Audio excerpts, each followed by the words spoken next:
জয় জগন্নাথ। নমস্কার দর্শক বন্ধুরা। ১৬ই জুলাই ৩১শে আষাঢ় বৃহস্পতিবার পবিত্র রথ যাত্রা মহোৎসব। রথের দিন আর যাই খান, ভুলেও এই তিনটি সবজি একেবারেই মুখে তুলবেন না।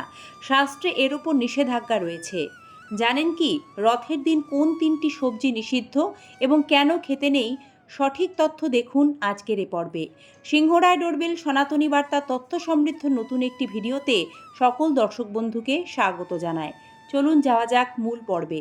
২০২৬ সালে রথযাত্রা ১৬ই জুলাই বৃহস্পতিবার পালিত হবে, আর উল্টো রথ ২৪শে জুলাই ৭ই শ্রাবণ শুক্রবার অনুষ্ঠিত হবে।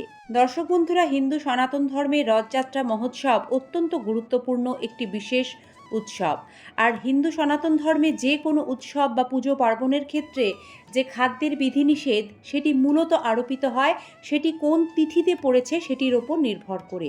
কিন্তু রথযাত্রার ক্ষেত্রে আরও বিশেষ কয়েকটি নিয়ম পালন করতে হয়, কারণ ভক্তদের বিশ্বাস আজও পুরীর জগন্নাথ মন্দিরের মহাপ্রসাদের রান্নায় বেশ কিছু শাক ও সবজি আছে যা ব্যবহার করা হয় না। এ প্রাচীন ঐতিহ্যের পেছনেও কিন্তু রয়েছে শত শত বছরের ধর্মীয় সংস্কার ও রীতি। আজকের ভিডিওতে সেই বিষয়েও আপনাদের জানাবো। তাহলে রথের দিন যারা মহাপ্রভুর ভোগ রান্না করতে চাইছেন তাদের একটি সঠিক ধারণা তৈরি হবে। ভিডিওটি শেষ পর্যন্ত দেখার অনুরোধ রাখছি, কারণ শেষে এমন একটি তথ্য জানাবো যা অধিকাংশ মানুষ জানেন না। রথযাত্রা মহোৎসবের মূল পর্ব কিন্তু দেবস্নান পূর্ণিমায় জগন্নাথ দেবের স্নানযাত্রা থেকেই শুরু হয়ে যায়। দেবস্নান পূর্ণিমায় ভগবান জগন্নাথ দেবকে যখন ১০৮ কলস পবিত্র জলে স্নান করানো হয়, তখন দীর্ঘ স্নানের পর প্রভু জগন্নাথ দেবের জ্বর আসে, তিনি অসুস্থ হয়ে পড়েন। সে কারণেই তিনি নির্দিষ্ট কয়েকদিনের জন্য অনবাসর বা নিভৃত বাসে চলে যান। এ সময় ভক্তরা তার দর্শন পান না, পুরীর মন্দিরের দরজা বন্ধ থাকে। আর ঠিক এই সময় স্নানযাত্রা থেকে রথযাত্রা পর্যন্ত প্রভু জগন্নাথ দেবের যখন জ্বর হয়, তখন তাকে আরোগ্য প্রদান করার জন্য, তাকে সুস্থ করে তোলার জন্য চিরাচরিত শাস্ত্রীয় রীতি মেনে প্রভুকে পটলের বালিশ বানিয়ে মাথায় দিয়ে শোয়ানো হয়েছিল। এটা শাস্ত্রীয় মান্যতা। সে কারণে বলা হয় রথের দিন পটল খাওয়ায় নিষেধ রয়েছে। তাই রথের দিন আপনারা পটল খাবেন না।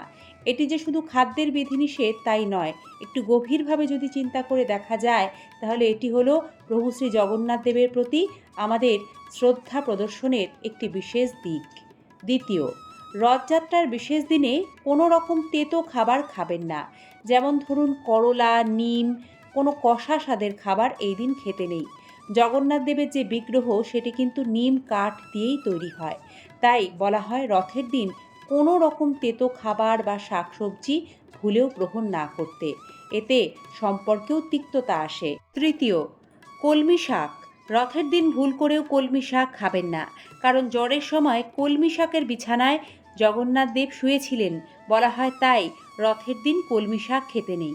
যদি আমরা তিথি অনুযায়ী নিষেধাজ্ঞা মানি তাহলে বলতে হয় রথযাত্রা আষাঢ় মাসে শুক্লপক্ষের দ্বিতীয়া তিথিতে পালিত হয়। আর দ্বিতীয়া তিথিতে অনেকেই মনে করেন বেগুন খেতে নেই, এতে শরীর স্বাস্থ্যের ওপর খারাপ প্রভাব পড়ে। তাই রথের দিন বেগুন খাবেন না। রথযাত্রার পুণ্যতিথিতে বাড়িতে পুজোর আয়োজন করা হয়।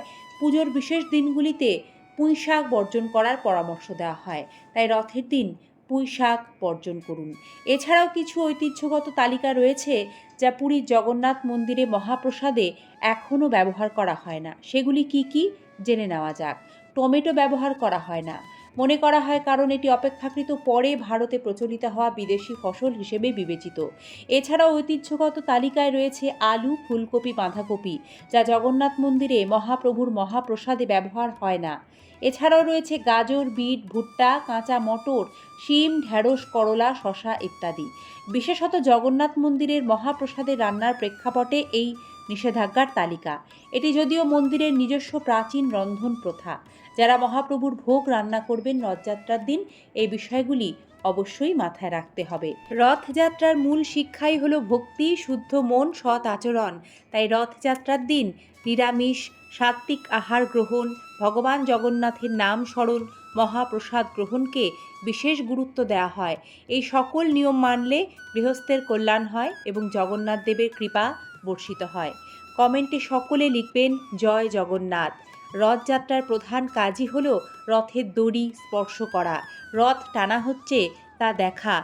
কারণ শাস্ত্রে বর্ণিত আছে, রথে চ বামনং দৃষ্টা পুনর্জন্ম ন বিদ্যতে। অর্থ, রথের উপর অধিষ্ঠিত বামন বা শ্রী জগন্নাথ দেবকে দর্শন করলে আর পুনর্জন্ম হয় না, অর্থাৎ ভক্ত জন্ম মৃত্যু চক্র থেকে মুক্তি লাভ করে।